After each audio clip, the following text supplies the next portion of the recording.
Chicago, a city of lights, sounds, and secrets. But beneath the bustling streets of Belmont Avenue, 5 boys were about to cross a line that would change their lives forever. This isn't just another crime story. It's a chilling tale of how childhood innocence can spiral into darkness. Stay tuned to uncover the shocking story of the Belmont Five, where youthful mischief turns into something far more sinister. Welcome to True Crimes for Kids and Teens, the place where real-life mysteries come to life. If you love gripping tales of crime, detective stories, and the twists and turns that keep you on the edge of your seat, you're in the right place. Don't forget to hit that subscribe button, like this video, share with your friends, and turn on the notification bell so you never miss an update. Follow us for more thrilling stories that will have you hooked from start to finish. Now let's dive into the story you've been waiting for. Belmont Avenue, nestled in the heart of Chicago, is a place of contradictions. By day, the streets are bustling with families, small businesses, and children playing in the parks. But as night falls, the same streets transform into a place of lurking shadows, whispers, and the unspoken tension that comes with living on the edge of danger. This was the world of the Belmont Five, a group of boys who, despite their age, became infamous in the city's underbelly. It started innocuously enough. Jack, the unofficial leader of the group, was the oldest at 15. He was tall for his age, with dark hair that often fell into his eyes, giving him a mysterious, brooding appearance. He lived with his grandmother in a small, rundown apartment on Belmont Avenue after his parents abandoned him. His friends, Danny, Pete, Mikey, and Kyle, were his constant companions, all of them around the same age, all of them from similarly broken homes. They were the kind of boys who seemed to slip through the cracks. Teachers at school barely noticed them, and the few who did considered them lost causes. They skipped classes regularly, spending their days wandering the streets, smoking behind the convenience store, or hanging out at the abandoned factory near the river. Jack was the first to suggest they do something more than just hang out. It was a hot summer afternoon, and the boys were lounging in the shade of a large oak tree in Lincoln Park, watching the world go by. You ever think about how easy it would be to rob one of those stores? Jack asked, his voice low and serious. The other boys laughed at first, but Jack's gaze was steady, and soon enough, the laughter died down. They started small, a convenience store on Belmont, just after closing time. The owner, an elderly man named Mr. Patel, was locking up when Jack approached him, a knife in hand. The other boys stood nearby, ready to run at the first sign of trouble. But Mr. Patel, terrified and outnumbered, handed over the day's cash without a fight. The boys ran off into the night, their hearts pounding with adrenaline and the thrill of their first successful crime. Encouraged by their success, the Belmont Five began to push their boundaries. They moved from petty theft to more daring crimes, always under the cover of night. They broke into cars, vandalized property, and once in a moment of recklessness, set fire to a dumpster behind a restaurant. But it wasn't long before their actions caught the attention of the police. Detective Sarah Martinez, a seasoned officer with the Chicago Police Department, was assigned to investigate the recent string of crimes plaguing the Belmont area. Martinez was known for her tenacity and sharp instincts, qualities that served her well in her 15 years on the force. As Martinez began piecing together the evidence, a pattern emerged.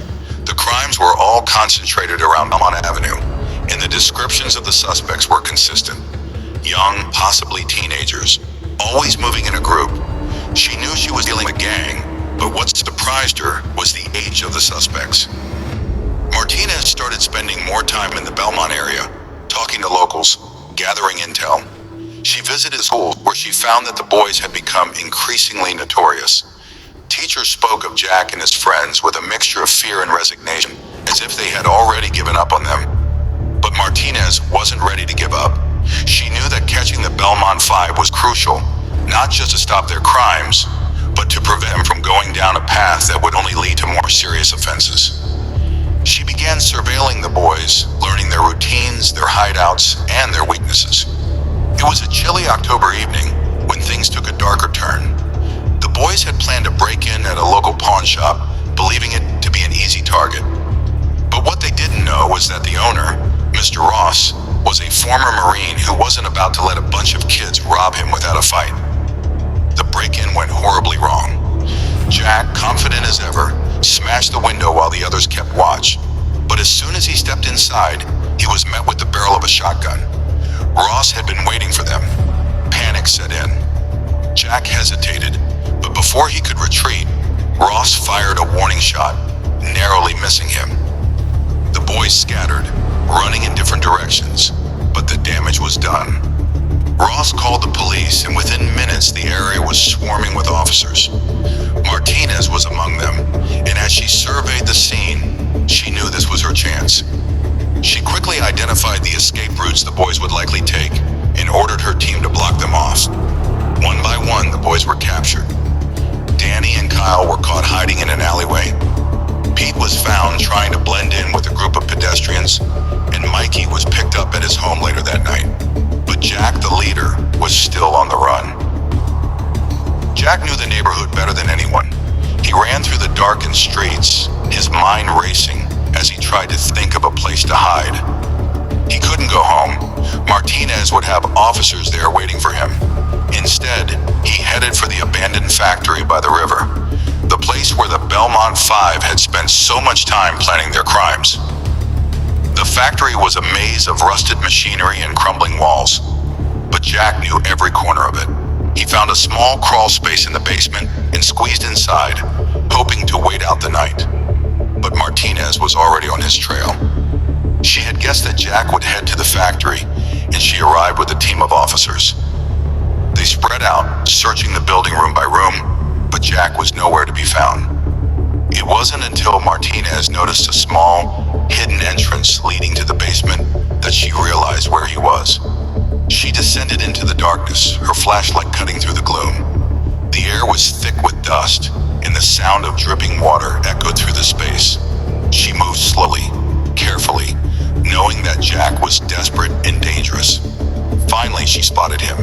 He was huddled in a crawl space, his eyes wide with fear.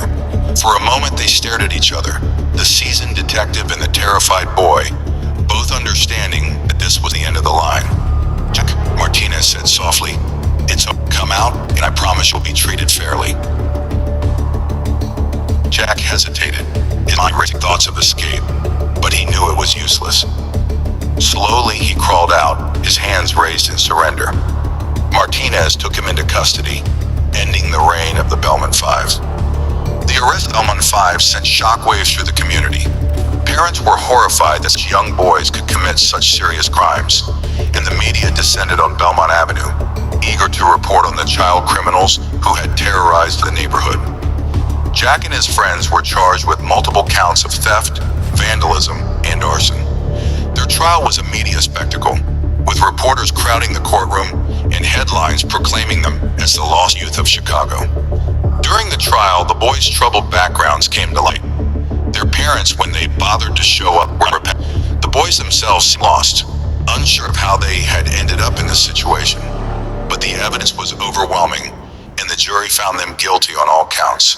Jack, as the leader, received the harshest sentence, 5 years in juvenile detention, with the possibility of being transferred to an adult facility. Continued to cause trouble.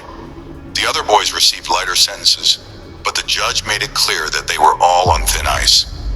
Detective Martinez attended the sentencing, her heart heavy. She had done her job, but she couldn't shake the feeling that the system had failed these boys to turn to crime. As she watched them being led away, she hoped that they might still have a chance to turn their lives around, but she knew it would be an uphill battle. Belmont Avenue slowly returned to normal in the months following the trial, but the scars of the Belmont Five's crime spree lingered. The boys had left a mark on the community, a reminder of how easily the line between childhood and criminality can blur. Detective Martinez moved on to other cases, but she never forgot the Belmont Five.